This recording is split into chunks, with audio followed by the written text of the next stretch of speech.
जिसमें आप तमाम 16-17 ट्रिब्यूनल्स बनाने के लिए जा रहे हैं, उसमें कितने आरक्षण आपने दलित वर्ग के लोगों को दिया, आदिवासी को दिया, पिछड़े को दिया, यह आपके माध्यम से मैं सरकार से पूछना चाहता हूं। मान्यवर एनसीएलटी जो सबसे बड़े विवादों में घिरा हुआ है, उसका अधिकार आप अपने पास रखना चाहते हैं।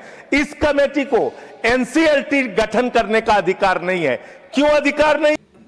धन्यवाद मान्यवर, आपने इस महत्वपूर्ण बिल पे मुझे अपनी बात कहने का मौका दिया। मान्यवर, मैं इस बिल के विरोध में अपनी बात कहने के लिए खड़ा हुआ हूं, और उसकी सबसे बड़ी वजह यह है कि जब हम लोग राजनीति में आए तो हम लोगों ने प्रख्यात समाजवादी नेता डॉक्टर राम मनोहर लोहिया जी को पढ़ा, जिन्होंने नारा दिया, सोशलिस्टों ने बांधी गांठ, पिछड़े पावे 100 में 60।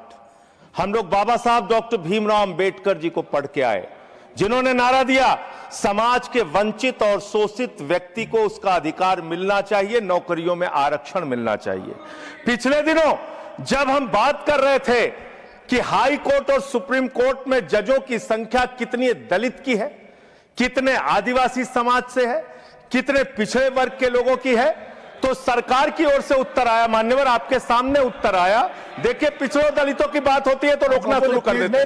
ये ठीक बात नहीं है। कोई नहीं रोक रहा आपको। तो सर, दलितों, आदिवासियों, पिछड़ों के बारे में जब पूछा गया तो सरकार के मंत्री महोदय ने आपके सामने कहा कि इसमें हमारा कोई हस्तक्षेप नहीं है, तो कॉलेजियम तय करता है। लेकिन आज जब यह बिल मैं पढ़ रहा था, इस बिल के अंदर जिसमें आपने पूर्व जजेस को अधिकार दिया है, जिसमें आपने पूर्व टेक्निकल पर्संस को अधिकार दिया है, जिसमें आप तमाम 16-17 ट्रिब्यूनल्स बनाने के लिए जा रहे हैं, उसमें कितने आरक्षण आपने दलित वर्ग के लोगों को दिया, आदिवासी को दिया, पिछड़े को दिया, यह आपके माध्यम से मैं सरकार से पूछना चाहता हूं। मान्यवर, एनसीएलटी जो सबसे बड़े विवादों में घिरा हुआ है, उसका अधिकार आप अपने पास रखना चाहते हैं। इस कमेटी को एनसीएलटी गठन करने का अधिकार नहीं है। क्यों अधिकार नहीं है? क्योंकि वीडियोकॉन का हजारों करोड़ रुपए, 97% पैसा जो उसके ऊपर कर्ज था वो माफ कर दिया गया और मात्र 3% पैसा वसूला गया। 5,53,000 करोड़ रुपए में से मात्र 3.5 लाख करोड़ रुपए माफ किया गया और बाकी पैसा वसूल किया गया। ये सारा खेल एनसीएलटी के माध्यम से हो रहा है, जिसमें हजारों लाखों करोड़ रुपए बड़े बड़े पूंजीपतियों का आप माफ करते हैं और उसके गठन का अधिकार आप अपने हाथ में रखना चाहते हैं।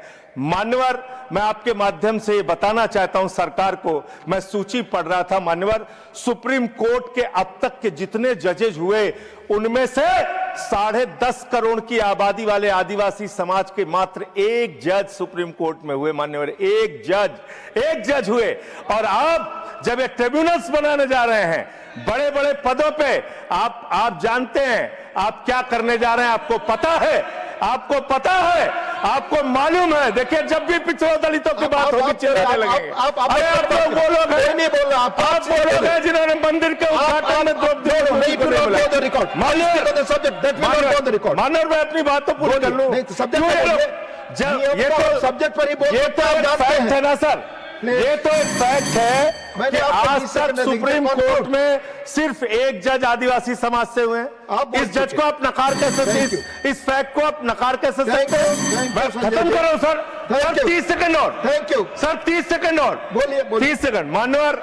मान्यवर, मैं आपके माध्यम से सिर्फ इतना सरकार से कहना चाहता हूं, जब आप ये ट्रिब्यूनल्स का गठन करने के लिए जा रहे हैं, इसमें एक महत्वपूर्ण संशोधन आप कीजिए। सारे के सारे ट्रिब्यूनल्स में दलितों, पिछड़ों और आदिवासियों को आरक्षण दीजिए। हम इसके विरोध में हैं जब तक आप ऐसा नहीं करते। यस, माननीय parliamentary affairs minister Sanjay Singh ji ने जो कहा, बात बहुत